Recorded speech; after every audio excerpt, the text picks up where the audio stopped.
Hey there, this is Dr. Nicola Dellinger, and I'm thrilled to be here again with Dr. Kim D'Eramo. She is joining us today because we have so many people that we work with that know that there is something not quite right in their world. There's a little bit out of balance. Maybe there's a knowing that they have that they just don't listen to. Maybe they're stuck in a relationship or a job that they know isn't a fit anymore, but they continue to choose it, even though that might be causing disease or imbalance or just stress in the body. And so I wanted Dr. Kim to come and talk to us today because she has learned and honestly taught me so much about how when we are kind to ourselves, when we put ourselves first, how that creates so much more, not just for us, but for everybody that we touch in a day. And so that this idea that when you are in the center of your own universe, it is the opposite of selfish. It is essential and creates so much. So thanks so much for being with us today. I'm so excited always to be here. I just walked in the room and our other friend was here too, and I immediately felt so much better because there have been a lot of things coming up for me today, in the last couple of days, emotionally, and just having the space of other women who are totally willing to see me and let me just be who I am and how I am and hold space for that is so powerful. And that's where healing happens. It's not a therapy session like, oh, I have this problem, so now you can tell me what to do. But just that that space, that we are that space for each other is where the transmutation happens, and that's what opens us up to our wholeness. So healing can just happen, and we can make space to allow it. And I think so oftentimes we hold back from sharing what's really going on because you're busy and you've got 2 kids and a really busy business and I don't want to bug you. Yeah, or like when we came in here and Dawn was here and like it was this synchronous moment, like, hey, how did we just end up with like 10 minutes of nobody had anywhere else to go? Oh, gotta run off, we gotta do this, like, or maybe it's like 15 minutes and we all just were like, we all have other things to be doing, but we stopped because what was really important was showing up for one another, and we all shared around what was going on. Yeah, what was really going. It didn't take like an hour for this one to talk about like, oh my God, this is happening with my son, or for me, oh my gosh, all these things are going on with me. It was like, because we immediately can go there. Right. And if you make space for yourself, or you're just really aware of where you are, what's happening in here, you can just call it out and share it and appreciate it and not need to therapize it. Yeah, absolutely. And realize that when you have something going on, it might actually be a contribution to somebody else to share that because maybe they've got something going on. So, this morning, it was like 6:30 in the morning or whenever your call came in, It was that early? Oh my God. It's a little early. My baby gets up so early, so I think it's like 8 o'clock normal time, and it's like, no, it's still 5 a.m. But it's like, oh, okay, something's going on, and it's like, oh, well, what's happening here? And what was happening for you in your world was actually a reflection of stuff that I have been through, and then actually creates us coming together and doing a video about how important it is to take care of yourself. Yeah, because we're connected. And if you're aware of what's happening within you, and you share from that space, always people will be like, oh my God, I'm so glad you shared that. Oh my gosh, that something about that resonates for me. So it's usually we're not willing to really do that and be seen. Like if I had walked in here and been like, hi, how are you guys? Oh yeah, great. Everything's great. We had a great weekend. Did you have a good weekend? Oh, good. I'm glad you had a good weekend. And it would be this very nice conversation, but like, well, that's not really who we are. It wouldn't be real, and it wouldn't be a space that creates that container that allows healing to happen. So it's through honoring ourselves and like being willing to take up the space. I didn't think, well, hope you guys don't have anywhere to go because I was about to share something. It was like, well, here's what's going on. Like, I just could feel it's safe to go there, and it's like it's invited that I can go there, and like for all of us. And I think we don't create that very much. We don't always create space for ourselves, like even not in your group of friends or other people, but just in your own life. Like, do you create space for yourself? For me, I love an Epsom salt bath, and I'll pour like the whole thing. Gemma's like, more, let's put more. And I'm like, okay. We put a lot of salt, like maybe half the thing in the bath. And I know my body really loves it, and I know yeah, there's a lot of science behind how that like neutralizes negative ions, or no, it contributes negative ions. It neutralizes positive ions of like oxidative stress and blah, blah, blah, toxins. And, but I just know like energetically, I feel so much better. And it's like, my mom will call it an attitude adjustment when you're, you know, the break in the day, when you've got your day and then you're going to go on to the nighttime. And she's like, oh, let's, you know, relax or like have a nice drink or sit in the couch. And it's a little bit of a reboot. And for me, that bath is, oh my gosh. So I always make space that I get to have that whenever I need it. And it's a simple little thing. Or like we were talking before, like take a hike. I'll do that like probably at least 2 times a week. It's really accessible here.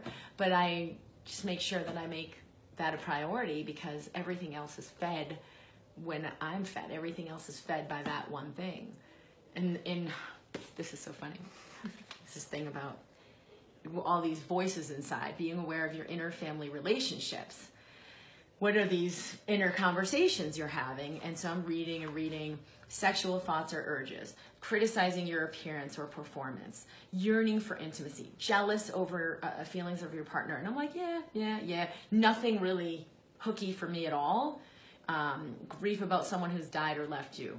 And then it was like, the voice that tells you you're not working hard enough and won't let you relax. And I'm like, oh, yeah, I know that voice. Oh, that's just a voice? I thought that was reality. Well, that's just it, right? It's like when we have these voices inside of us that are constantly criticizing us or doubting us, or when Kim comes in and says, fluff, fluff, fluff, I've had a great weekend. I'm like, well, I didn't have such a great weekend. You know, so how when we're inauthentic about our experience, how it actually creates so much more contraction within yourself because you don't have permission to be everything that you know that you are and that you can create, but it actually robs everybody else of an opportunity to be more in their truth and feel connected around that. Someone asked me today too, so a lot of people who have like not enough health and they can't figure out how does my body heal. One of the things I will see is like, well, you got to make more space for you in your life and your world. Like, you know, moving to Durango, and not for everyone is it that big a move, but maybe it's just start doing yoga. I don't know. But for me, I live in Kim world now. There's no question. And when I lived where I lived before, it was like, oh, I feel so weird. I feel like I'm a weirdo and everyone else is normal.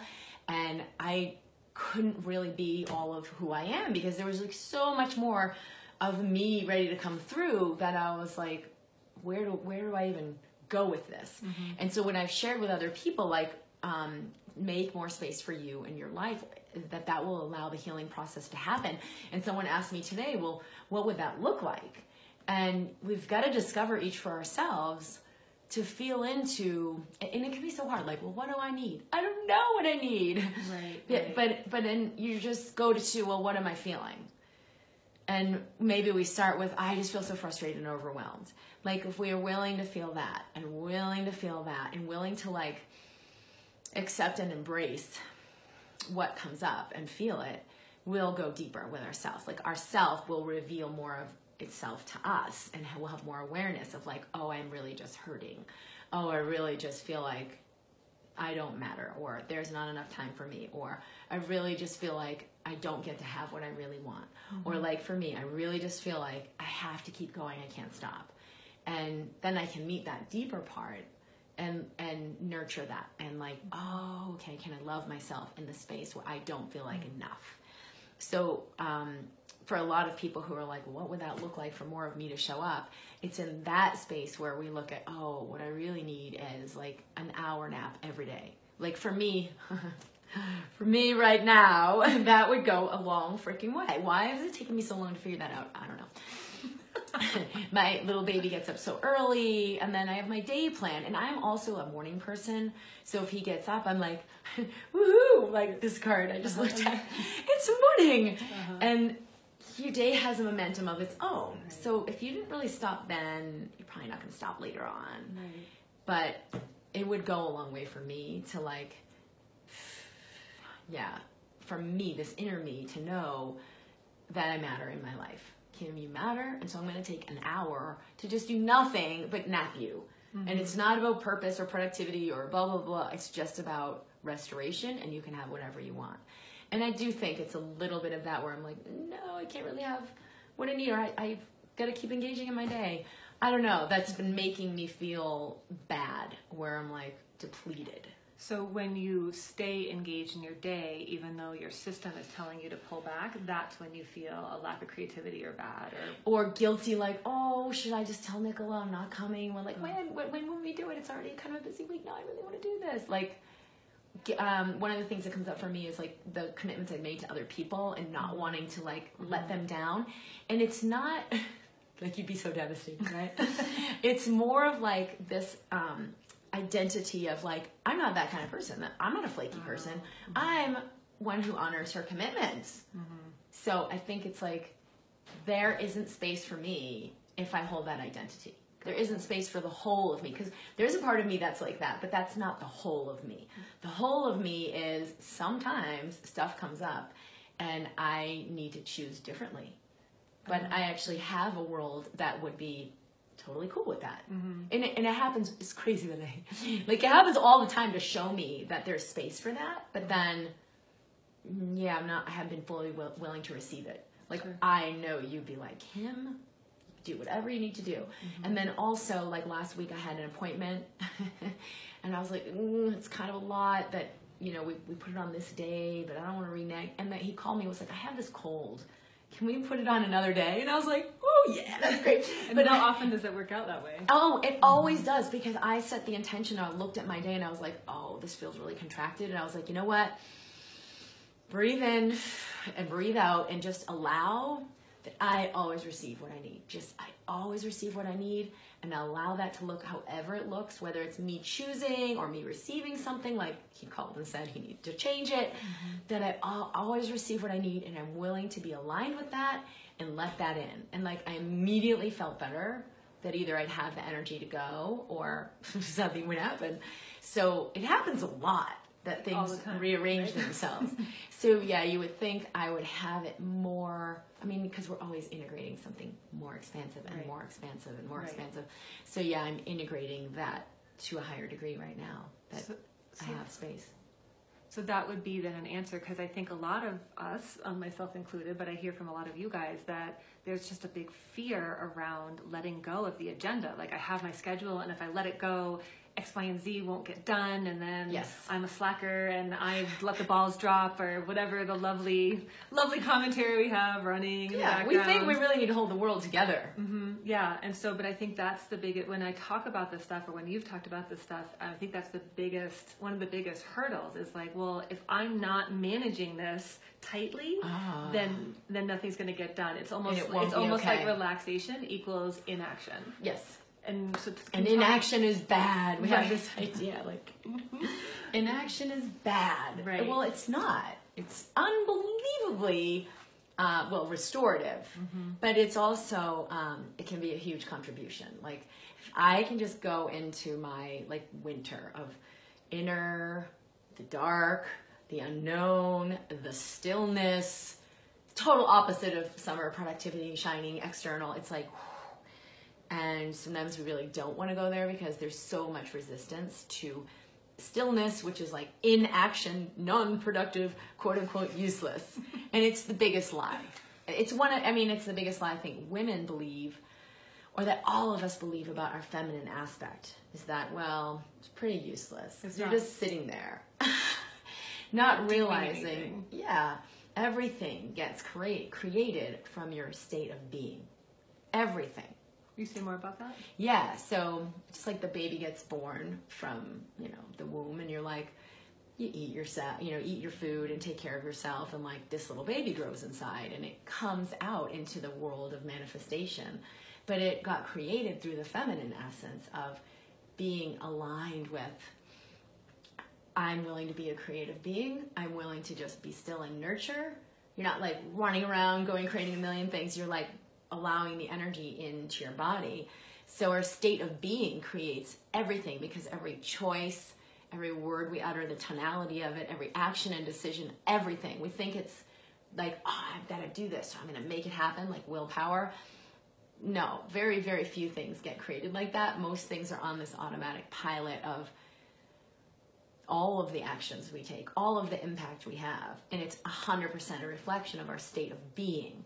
So if I'm being in the alignment of there's space for all of me in my world, there's space for all of me in my day, then there's this joy and this wholeness. And when I'm in this joy and this wholeness, not only am I going to make all kinds of different decisions and do things differently, that's all well and good, but I'm just actually embodying a frequency, an electromagnetic frequency. And that has more impact than you could ever imagine. If you had a glowing orb of like divine light sitting in your room that was like, ah, and emitting this hum of like harmony that you could like hear or see, you'd be like, oh my gosh, that I would pay anything to have that. But that's what you are when you're lit up with your feminine essence, like a woman inspired, or a man who's allowing his feminine essence to come through and just be who he truly is everything. Like you walk in a room and you can feel that person. Sure. Or even not physically close to, there's an emanation from that person. Sure. And so you create most of what you're creating from the electromagnetic field you emanate. And we've seen that our emotions have a frequency, our thoughts and ideas have a frequency, any memories and stuff that we're holding on to, it all has a frequency. And if we're on the frequency of like pain and shame and grief, it's like emitting a signal that is discordant. Okay. If we're in the space of, I embrace all of my emotions with total willingness, and I allow myself to feel everything I feel and be everything I am, then we emit a very concordant signal, a coherent signal. And it's been shown to align your brain and your heart and to create messages throughout your entire body that heal every single disease we've ever known. Like very powerful healing. Wow. Right? Yeah. That is, I mean, it literally is everything. I mean, that's what you're saying. It's everything. Yeah. Yeah. Especially medically, because our cells are listening. Like if I'm in that space of joy, your cells are listening too. We've seen like monitor someone nearby, that person's physiology will change. But of course, my own as well. So I get to benefit even more. And that's why when we're trying to do for others and be for others from depletion, why can't you just be happy? I've done so much. And we're trying to like make things change. Versus just show up and be that, be more of who you are. If you're looking for a change, like more health, more energy, more money, more time, more love, it has to be more of you. Has to be, how can I let more of me come through? And so start by looking at, hey self, how are you doing? What do you need? How are you? How are you feeling? And then when you tune in, oh, there's a lot of awareness. Usually we don't have what we need. So how can we be that emanation? Cool. Because it seems so simple. And it's infinite, what it creates. Because then you start resonating in a frequency that attracts more of what you need. Right. It's like, oh, this person walks in the line next to me at the coffee shop. Oh, I do exactly the thing you're looking for. Like random synchronicities can show up and we can receive. And most of what we receive doesn't even have to happen consciously. So then when our calendar or our schedule for the day falls apart, rather than like, so I had a patient cancellation this morning and then you asked me if we could push back a little bit and then we pushed back a little bit, but then our other friend was in here. So it was, if I had been in my former state of being, I would have gotten really tight around not having this patient come in and cancel with not in a 24-hour window like it says in my financial policy, so there was that. And then if you wanted to switch schedules, like it was hard for me, right? No, we said 11:30, not 12:30. And then I was like, actually well, originally, right? But then there was all this space because this person had canceled. So when Kim said, I have can we push it back? It was like, yeah, of course we can push it back. And then what came out of that was not only this conversation that was scheduled, but a deeper conversation that happened between the three of us before we hopped on, which creates so much more and creates a real connection. Yes. And might have even created a women's group here in Durango. Right, right, exactly. But we have to allow things through, allow things in. And if you're trying to suppress your discordance or make yourself feel better and not willing to just look at it and appreciate the intensity of it, feeling bad, or you can't let that inner self open up to reveal itself to you, to guide you into what it's actually asking for, what could be most nurtured in you right now that would make the biggest difference in every single thing in your life. Right, right. So herein comes the inner critic, right? Either the critic of your partner or your boss or your MIM, MIMH, mom in my head. I've had my MIM is going at it full time. She's always going, and I'm like, Kim, that's not even your mom. Like, it's not my real mom. Yeah. Like, maybe it's my 20-year ago, I don't know, 30-year ago mom. Or maybe it's only one day of my life that she actually was that. I don't know. I just, it's the perception I've had of her, like, being like, you're not doing this good enough. You're not doing that. You're going to wear that. Why are you doing this? Da, da, da, da. You should clean your own house. You shouldn't hire someone else to clean your house. You should be doing more. Why are you taking care of your husband? Blah, blah, blah, blah. Like, oh my God. And I'm like so inadequate in her eyes. Like, my real mom probably doesn't even feel that way. Or maybe she only feels that way like 2%. Because she probably made some of those comments. But like, she took care of 3 kids and the house and her husband and the food and the shopping and like looked beautiful all the time. She nailed it. And she probably doesn't think I actually should do it that way. But the mom in my head does. The mom in my head is like, well, look how I did it. This is how you should do it. Yeah. And so I'm not ever measuring up. Oh God, I'm feeling miserably. Well, but when you create more space for yourself to listen to that MIM, like, what's the real fear here? Well, the fear is that I'm never going to measure up. And then we can show up in our heart of compassion and with infinite spaciousness and show up for that part of us that's hurting and worried, going, am I ever going to be good enough? And we can source our higher self and go, hell yeah, you're already good enough. You're better than good enough. You're you. You're awesome. Infinite. You're infinite. But we can't get to that tending part until we listen to the depth of the critic. But then we're so busy distracting from that MIM or that critic, right?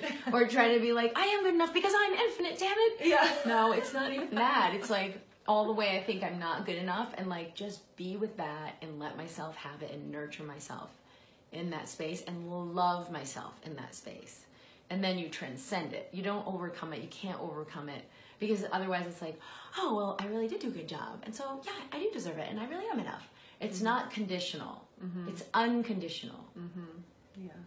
Just by being as you are, you're enough. So you don't have to do anything or be anything different than exactly who you are right now to be enough. I guess it's just not even true what that voice is saying. Yeah. And so you can tell the difference between like the heart and the mind, like the voice in your head versus your true heart. Because your true heart is like infinite compassion and an infinite celebration of you. And the mind can like disguise itself as the heart, giving you like words of wisdom so you don't mess up. Dummy. Words of wisdom because, you know, life isn't really, it's pretty tough out there. So I'm just helping you so that you be better. An idiot. You're own. Because you really do need to be better, and then you'll succeed. Right. The mind will disguise itself as the heart, but you can tell the difference because it doesn't actually sound that loving. Okay. Okay. And it will give you more work. Okay.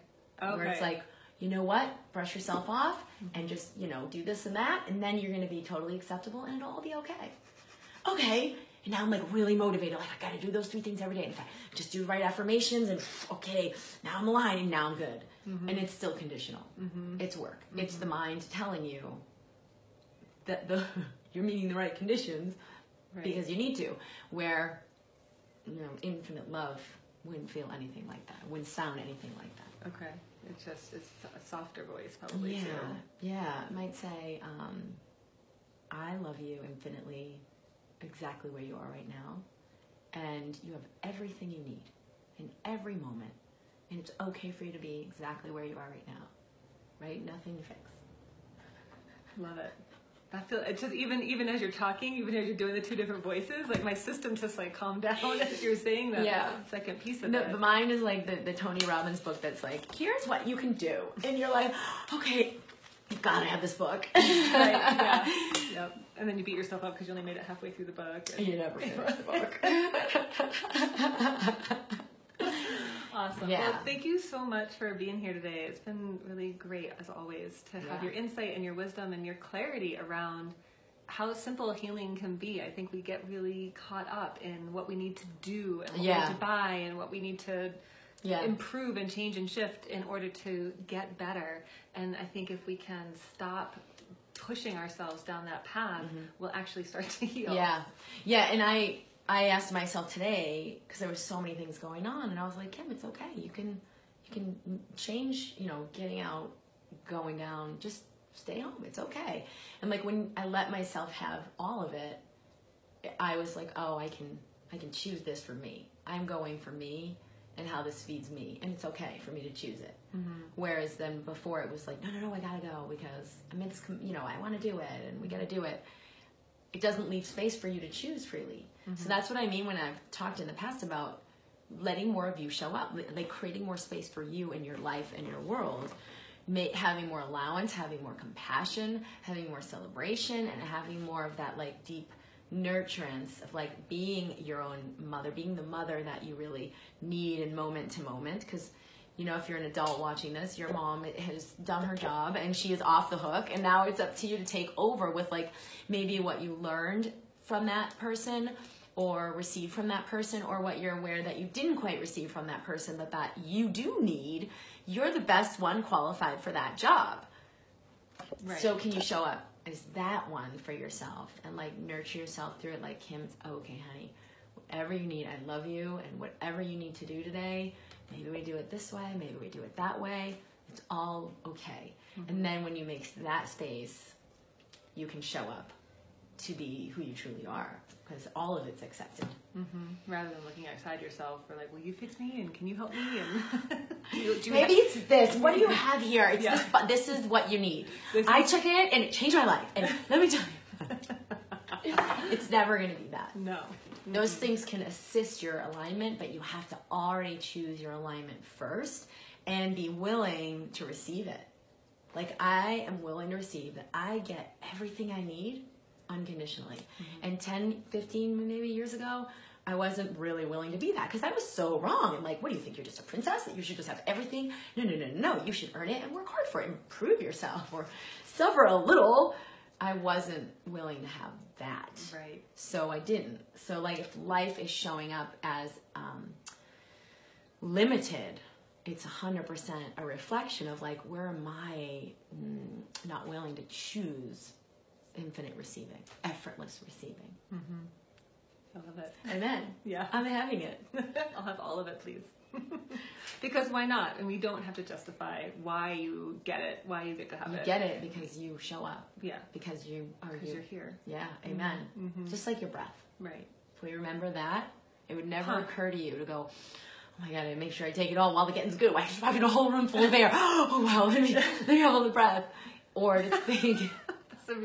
I love that. No, using your breath as a reminder that you get everything that you need and that you get your share, and there's still plenty for everybody else. Like, you take as many breaths as you need, and when you run, you take deeper, bigger breaths, and you don't ever think about, am I breathing too much air? You think about it now, because when we go for a run later, then I'm not sure I have enough, because maybe we'll run out by then. Right. You don't think of it that way. It's so natural for us to know, like, because I'm alive, I get to have all the breath I need in every moment that I need it. And it actually is that way with everything else in our life that nurtures us. Everything. Money, food, love, time, massage, like just some kind of tenderness. And if I can embody that for myself, like I'm willing to be that gentle and generous and kind and loving with myself, it always opens up everything around me. Awesome. Well, this is Dr. Kim Duramo. It's amazing as always. Thank you so much. I'm Dr. Nicola Dellinger. Really just wanting to continue to spread an honest, authentic conversation about what's going on for us. So, and thanks to everybody who joined us today. Thanks for waving at my sister. Oh my God, that's so fun. And we super appreciate your support. And please comment below, ask us questions, share stuff with us, and let's just keep the dialogue going and just continue to shine our true selves. Yeah. Yeah. Amen. Yeah. That's all it takes. Yeah, exactly.